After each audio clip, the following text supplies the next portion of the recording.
القارعة ما القارعة وما أدراك ما القارعة فقال النبي صلى الله عليه وسلم سبعة يظلهم الله في ظله يوم لا ظل إلا ظله إلى آخر الحديث সম্মানীয় আজকের এই বিশাল ধর্মসভার মহামান্য সভাপতি সাহেব, মঞ্চে উপবিষ্ট সম্মানীয় মুরব্বিয়ান ইমাম ও আমার সম্মুখে বসে থাকা ছোট বড় সম্মানীয় ভাই বন্ধু সকল ও পর্দার আড়ালের সম্মানিতা ও মাহতারামা মা বেগমগণ, সর্বপ্রথম আমরা মহান আল্লাহ রাব্বুল আলামিনের প্রতি একবার প্রশংসা আদায় করে নেই যে আল্লাহ রাব্বুল আলামিন আমাদের এমন একটি মজলিসে, এমন একটি সভায় আসার এবং বসার তৌফিক দান করলেন, যে মজলিসের বিষয়ে আমাদের নবী মুহাম্মদুর রাসূলুল্লাহ সাল্লাল্লাহু আলাইহি ওয়াসাল্লাম বলেছেন, মান খারাজা ফি সাবিলিল্লাহ মান খারাজা ফি তালাবিল ইলমি ফাহুয়া ফি সাবিলিল্লাহ, যে ব্যক্তি দিন শিক্ষা করার জন্য নিজের ঘর থেকে বার হয়ে গেল, ফাহুয়া ফি সাবিলিল্লাহ, সে যেন আল্লাহর রাস্তায় বার হয়ে গেল। হাত্তা ইয়ারজি, আর ওই ব্যক্তি আল্লাহ রাব্বুল আলামিনের জিম্মায় থাকবে যতক্ষণ পর্যন্ত ওই ব্যক্তি নিজের বাড়িতে ঘুরে আনা যাবে। এমন একটি মজলিসে আল্লাহ রাব্বুল আলামিন আমাদেরকে আসার এবং বসার তৌফিক দান করলেন। আমরা সবাই অন্তরের অন্তরস্থল থেকে তিনার প্রশংসা আদায় করে নেই, সবাই বলি আলহামদুলিল্লাহ। তিনার সঙ্গে সঙ্গে জনাবে নবী আহমদ মুস্তফা, যিনি লাখো কষ্টের বিনিময় এই দ্বীনে ইসলাম প্রচার করে আমাদের কাছে পৌঁছিয়ে গেলেন, সেই নবীর প্রতি আমরা একবার মহব্বতের সহিত দরুদ পাঠ করে নেই, সবাই বলি সাল্লাল্লাহু আলাইহি ওয়াসাল্লাম। সম্মানীয় মুরব্বিয়ান আযম, আজকে আমাদের জন্য অত্যন্ত খুশির বিষয় যে আমাদের সমাজে, আমাদের বাড়ির কাছে আমাদের কিছু মুরব্বিরা, আমাদের কিছু যুবক ভাইরা একটি বিশাল ধর্মসভার আয়োজন করেছেন। এই ধর্মসভা আয়োজন করতে গিয়ে যারা আয়োজনকারী, যাদের কত কষ্ট হয়েছেন তারাই জানেন, যারা এই আয়োজনটা করেছেন।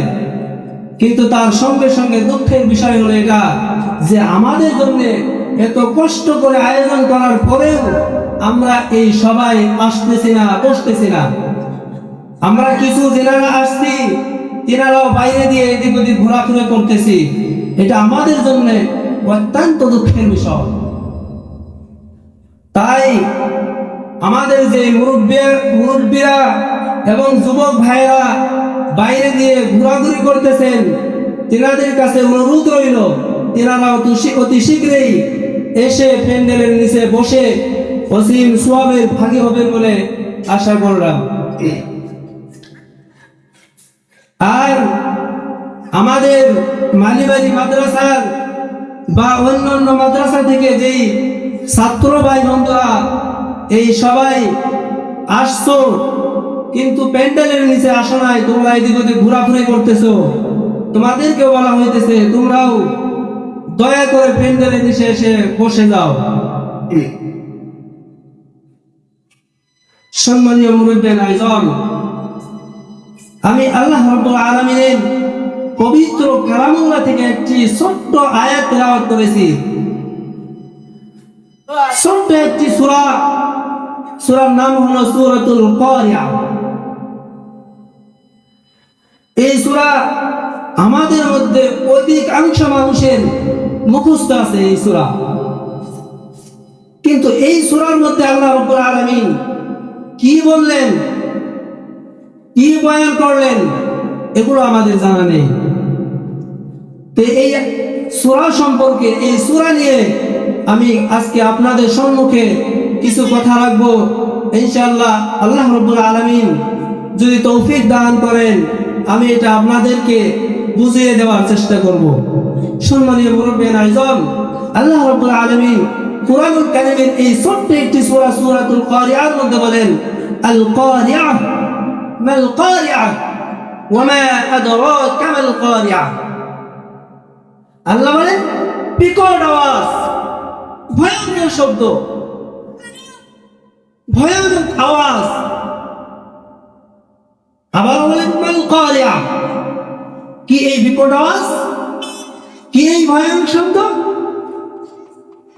আল্লাহ আবার বলেন ওয়া মা আদরাকা মাল কারিয়া, তোমরা কি জানো, ওয়া মা আদরাকা, তোমরা কি জানো, মাল কারিয়া, কি এই বিকট আওয়াজ, কি এই ভয়ানক শব্দ।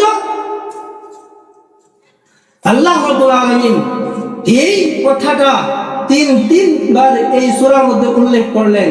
তার মানে আল্লাহ আমাদের দৃষ্টি আকর্ষণ করছেন, আল্লাহ এই সূরার মধ্যে কি গুরুত্ব আছে, এই গুরুত্ব আমাদেরকে বোঝানোর জন্য একটি কথাই তিনবার উল্লেখ করলেন। তার মানে আল্লাহ রাব্বুল আলামিন এই সূরার দ্বারা বোঝাতে চাইতেছেন, হে দুনিয়ার মানুষ, তোমাদেরকে আমি দুনিয়ায় পাঠাইছি একদম আবাদান থাকার জন্য নয়, বরঞ্চ দুনিয়াতে তোমাদেরকে কিছু সময়ের জন্য পাঠানো হয়েছে। আল্লাহ বলেছেন কুল্লু নাফসিন যায়িকাতুল মাউত, সমস্ত আত্মাকে একদিন মৃত্যুর যে মজা আছে এটা চাটতেই হবে। এজন্যই আল্লাহ রাব্বুল আলামিন আমাদের দৃষ্টি আকর্ষণ করতেছেন, আল কারিয়া মাল কারিয়া ওয়া মা আদরাকা মাল কারিয়া, বিকট আওয়াজ, ভয়ানক আওয়াজ। তোমরা কি জানো এটা কি আওয়াজ? তার মানে আল্লাহ রাব্বুল আলামিন একজন ফেরেশতাকে নির্ধারিত করে দিয়েছেন, সেই ফেরেশতার নাম হলো ইসরাফিল আলাইহিস সালাম। তিনাকে আল্লাহ রাব্বুল আলামিন নিযুক্তি করে দিলেন যে ইসরাফিল, তোমার ডিউটি হলো, তোমার কাজ হলো, এই আমল যখন শুরু হয়ে যাবে ওই সময় তোমাকে সিংহার মধ্যে ফুঁক দিতে হবে। আর যখন থেকে আল্লাহ রাব্বুল আলামিন এই পৃথিবীটাকে সৃষ্টি করলেন, তখন থেকেই তিনাকে সিংহা হাতের মধ্যে দিয়ে এই ডিউটি দিয়ে তাকে ডিউটির মধ্যে লাগিয়ে দিলেন। আর ওই সময় থেকে নিয়ে হযরত ইসরাফিল আলাইহিস সালাম সিংহা ঠোঁটের মধ্যে লাগিয়ে এখন পর্যন্ত দাঁড়িয়ে আছেন। কোন সময় আল্লাহ রাব্বুল আলামিন হুকুম করে দেয়, ইসরাফিল তোমার কাজ তুমি শুরু করে দাও। তো এই সূরার মধ্যে আল্লাহ রাব্বুল আলামিন ওই কথাই বলতেছেন যে যখন আল্লাহ ইসরাফিলকে বলবেন, ইসরাফিল তোমার কাজ তুমি শুরু করো, হযরত ইসরাফিল আলাইহিস সালাম সিংহার মধ্যে একটি ফুঁক মেরে দিলেন।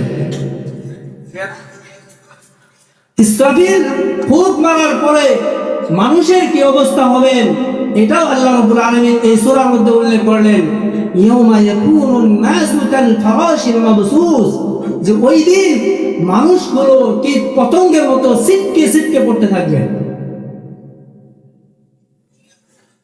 মানুষ হযরত ইসরাফিল আলাইহিস সালাম যখন একবার সিংহার মধ্যে ফুঁক মারবে তো মানুষ ছিটকে পতঙ্গের মতো পড়তে থাকবে।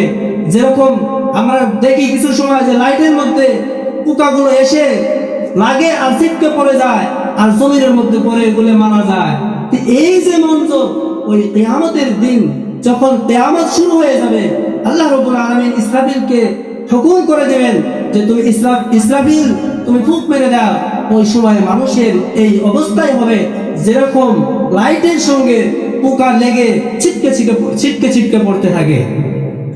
এটাই আল্লাহ রাব্বুল আলামিন বললেন ইয়াউমা ইয়াকুনুন নাসু কাল ফারাশিল মাবসুস, যে ওই দিন এই অবস্থা হবে যে মানুষগুলো পতঙ্গের মতো ছিটকে ছিটকে পড়তে থাকবে। শুধু তাই না,